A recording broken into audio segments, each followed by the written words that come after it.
Bună dimineața și bine v-am regăsit la un nou episod în care voi începe prin a-mi cere scuze că nu am mai postat de o săptămână întreagă.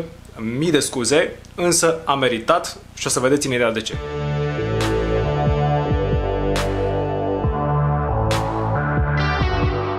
După cum spune și titlul episodului, da, ați auzit bine și ați citit bine. M-am electrocutat. Nu am băgat degetele în priză, ci mi-am luat o bicicletă electrică, lucru care l-am anunțat pe Facebook acum vreo 2 zile. Am mers cu ea o săptămână ca să am o părere așa cum trebuie despre o bicicletă. Cred că e de ajuns o săptămână să-ți dai seama ce fel de bicicletă ai sub tine. Cei de la Eljoy Bulgaria, adică, au făcut-o special pentru mine, le-am spus ce culoare vreau, ce piese vreau și așa mai departe și mi-au spus, băi, atâta costă.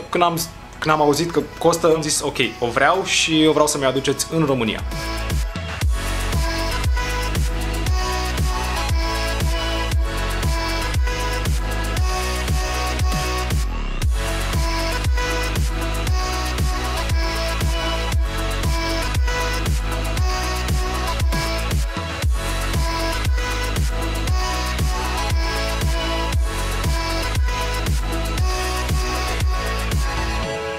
Pentru că trebuia să vedeți și voi cum arată bicicleta, am dat asta la o parte. Ei bine, hai să vedem cum merge în trafic și o să vă las cu mine pedalând cu 50 de km la oră în trafic prin București. Gata, am plecat spre Băneasa.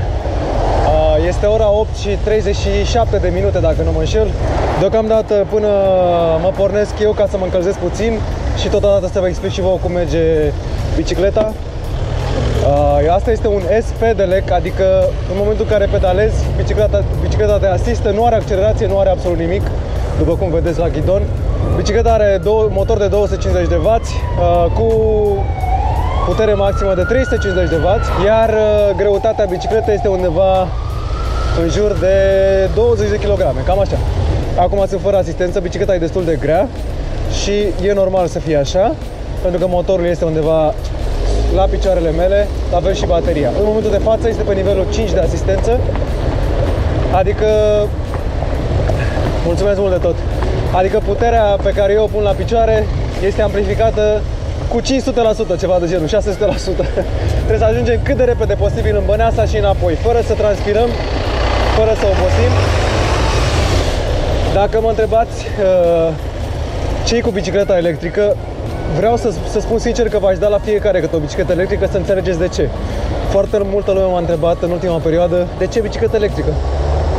Și erau foarte dezamăgiți când o vedeau. Ei bine, după ce se suiau pe ea și mergeau pe ea, se întăceau cu zâmbetul pe buze și dădeau seama de ce merg eu pe bicicletă electrică, cel puțin în București. Acum că am ieșit puțin din trafic, o să vă explic de ce bicicleta asta este absolut fenomenală. Pentru că poate face asta în momentul în care schimbi viteza și pui și tu efort. Ăsta e momentul în care începe să accelereze la fel de repede ca o mașină. Poți merge cu 45 de km la oră. După care revii înapoi la viteza normală a unei biciclete. Încerci să te strecori și ajungi primul la semafor, de unde pleci din nou primul. Accelerăm.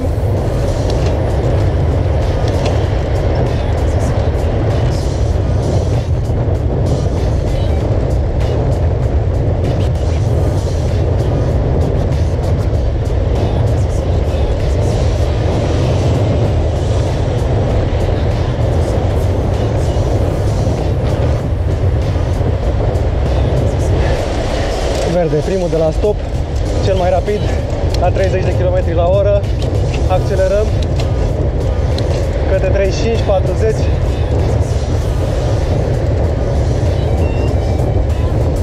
Nu, trebuia să fac dreapta acolo, băga mi-a și... firar. Băi, deci m-am încurcat, nu știu ce dracu am astăzi. Nu știu despre voi, dar eu întotdeauna mi-am dorit chestia asta. Când eram mic, ca bicicleta de sub mine să meargă într-un fel singură. Când nu am eu chef să pedalez. Sau când nu simt nevoia sau nu am destulă forță să pedalez.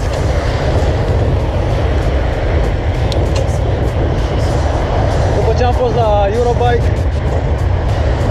mi-am dat seama că ăsta este viitorul. Bicicleta electrică. Hai să accelerăm. 47, 48, 49. Până aici. Până aici a fost foarte tare. Genial. Pedalez cum trebuie înapoi, schimbăm banda, ne încadrăm și facem stânga. De aici începe distracția cea mai mare, pentru că e și foarte mult trafic la ora asta. Practic înapoi spre București, la intrarea în București, cel mai mare trafic posibil. Dar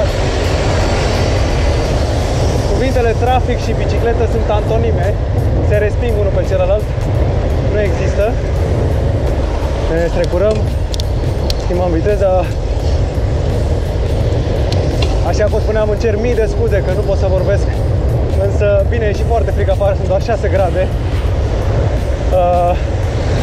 De încălzim am încălzit de mult, doar că sunt prins așa de adrenalina de a merge în trafic cu viteza asta, lucru care nu mi s-a mai întâmplat până acum.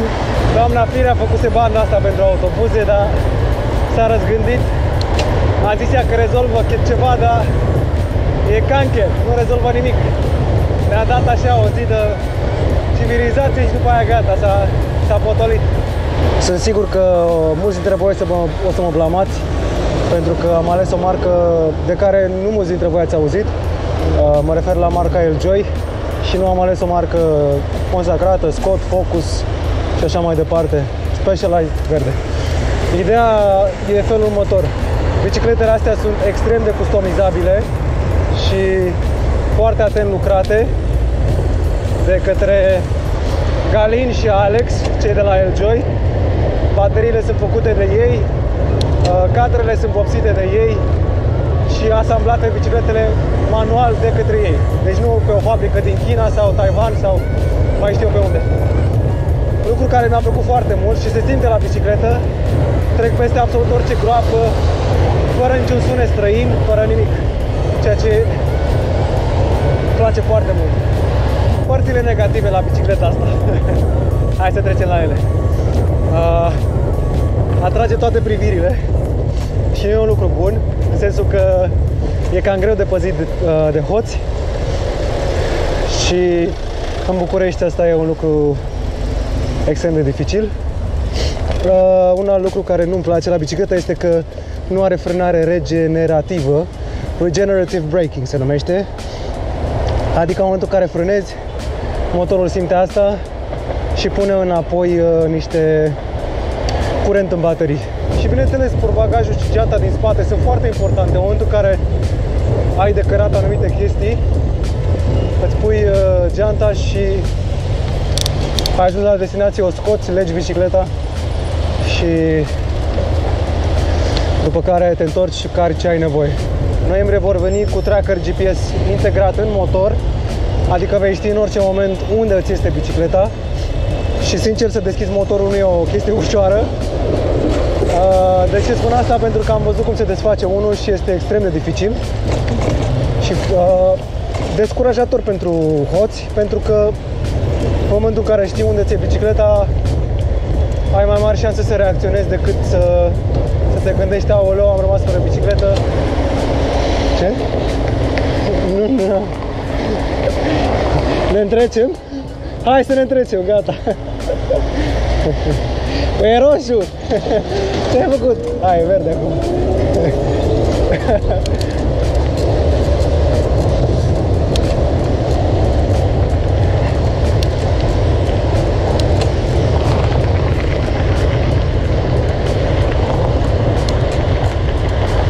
La deal cu 40 de km la oră. Și am ajuns friu.